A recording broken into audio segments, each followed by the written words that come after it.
Over the last few days, we have seen clearly what's at stake in this election. The news from Wall Street has shaken the American people's faith in our economy. The situation with Lehman Brothers and other financial institutions is the latest in a wave of crises that have generated enormous uncertainty about the future of our financial markets. This is serious. This is a major threat to our economy and its ability to create good-paying jobs and help working Americans pay their bills, to help Americans save for their futures and make their mortgage payments. Since this turmoil began over a year ago, the housing market has all but collapsed. Fannie Mae and Freddie Mac had to be effectively taken over by the government. 3 of America's 5 largest investment banks failed or have been sold off in distress. Yesterday, Wall Street suffered its worst losses since just after 9/11. We are in the most serious financial crisis in generations. Yet, Senator McCain stood up yesterday and said that the fundamentals of the economy are strong. That's what he said. Now, a few hours later, his campaign sent him back out to clean up his remarks. And he tried to explain himself again this morning by saying that what he meant to say was that the American workers are strong. But we know that Senator McCain meant what he said the first time, because he has said it over and over again throughout this campaign, no fewer than 16 times, according to one independent count. Now, I raise this not because I fault Senator McCain for all the problems we're facing right now, but I do fault the economic philosophy that Senator McCain subscribes to. Because the truth is, what Senator McCain said yesterday fits with the same economic philosophy that he's had for the last 26 years. It's the philosophy that says we should give more and more to those with the most and hope that prosperity trickles down. It's the philosophy that says even common sense regulations are unnecessary and unwise. It's a philosophy that lets Washington lobbyists shred consumer protections and distort our economy so it works for the special interests instead of working people. And we've had this philosophy for 8 years. They call it the ownership society, but what it really means is that you're on your own. And we know the results. You feel it in your own lives. Jobs have disappeared. People's life savings have been put at risk. Millions of families face foreclosure, and millions more have seen their home values plummet. The cost of everything from gas to groceries to healthcare has gone up, while the dream of a college education for our kids and a secure and dignified retirement for our seniors feels like it's slowly slipping away. These are the struggles that Americans are facing. This is the pain that has now trickled up. So let's be clear. What we've seen the last few days is nothing less than the final verdict on an economic philosophy that has completely failed. And I am running for President of the United States because the dream of the American people must not be endangered anymore.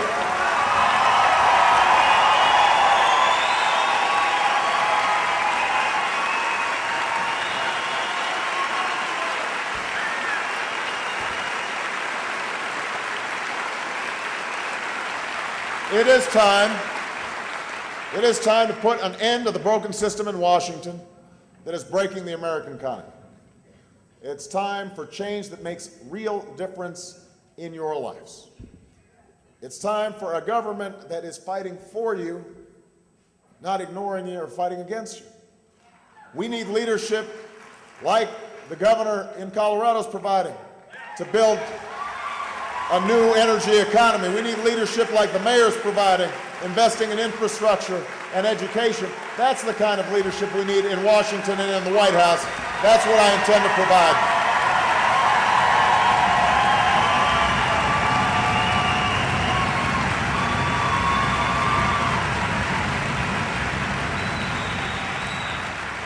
We need common sense, practical leadership, and economic stewardship that focuses on the American people. And if you want to understand the difference between how Senator McCain and I would govern as president, you can start by taking a look at how we've responded to this crisis. Because Senator McCain's approach was the same as the Bush administration's: support ideological policies that made the crisis more likely, do nothing as the crisis hits, and then scramble as the whole thing unravels. Now, my approach has been to try to prevent this turmoil from occurring in the first place. In February of 2006, I introduced legislation to stop mortgage transactions that promoted fraud, risk, or abuse. A year later, before the crisis hit, I warned Secretary Paulson at the Treasury and Chairman Bernanke of the Fed about the risks of mounting foreclosures and urged them to bring together all the stakeholders to find solutions to the subprime mortgage meltdown. Senator McCain did nothing. Last September, I stood up at NASDAQ and said it's time to realize that we are in this together, that there is no dividing line between Wall Street and Main Street, and warned of a growing loss of trust in our capital markets. Months later, Senator McCain told a newspaper that he'd love to give them a solution to the mortgage crisis, but, and I quote, "I don't know one." In January, I outlined a plan to help revive our faltering economy, which formed the basis for a bipartisan stimulus package that passed the Congress.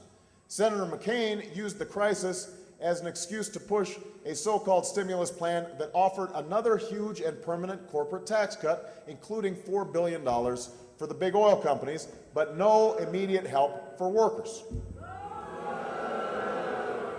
This March, in the wake of the Bear Stearns bailout, I called for a new 21st century regulatory framework to restore accountability, transparency, and trust in our financial markets. Just a few weeks earlier, Senator McCain made it clear where he stands. Quote, "I'm always for less regulation," unquote, and referred to himself as, quote, "fundamentally a deregulator." This is what happens when you confuse the free market with a free license to let special interests take whatever they get, however they can get it.